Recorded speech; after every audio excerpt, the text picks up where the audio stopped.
Song of my self, यानी खुद का गीत, स्वयं का गान। यह कविता वॉल्ट व्हिटमैन ने लिखी है और अमेरिकी इतिहास में जितने भी साहित्यिक चेहरे हैं, ये उनमें सबसे अधिक व्यक्तित्ववादी चेहरा है। वॉल्ट व्हिटमैन पीपल्स पोएट यानी आम लोगों के कवि भी कहलाते हैं।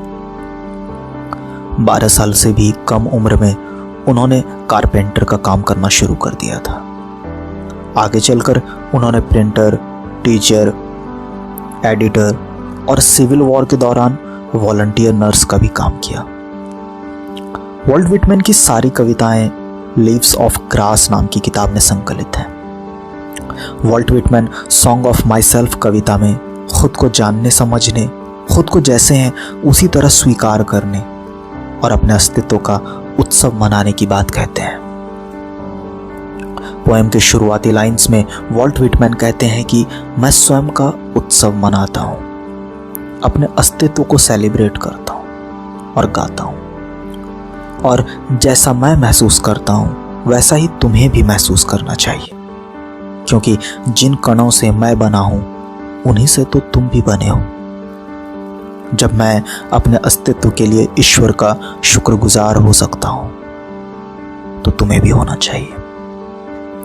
आगे वॉल्ट व्हिटमैन कहते हैं कि मैं निरुद्देश्य घूमते हुए अपनी आत्मा से मिलता हूं, और घूमते हुए मैं घास के तिनके तक को ऑब्जर्व करता हूं और पाता हूं कि मेरी जीभ से लेकर मेरे खून का हर कण इसी मिट्टी और हवा से बने हैं।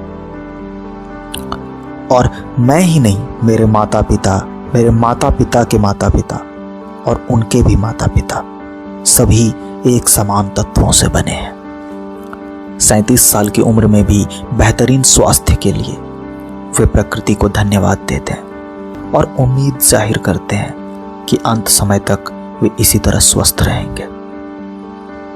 इसके आगे वे जोड़ते हैं कि हमें धर्म, संप्रदाय और विचारों के प्रभाव से अलग होकर हम जैसे भी हैं, हमें खुद को स्वीकार करना चाहिए और कभी नहीं भूलना चाहिए कि बिना अपने आप को जाने, बिना अपनी वास्तविक ऊर्जा को पहचाने, अच्छाई और बुराई में हम चुनाव नहीं कर सकेंगे, ना ही कठिन समय में हम अपनी आवाज उठा सकेंगे।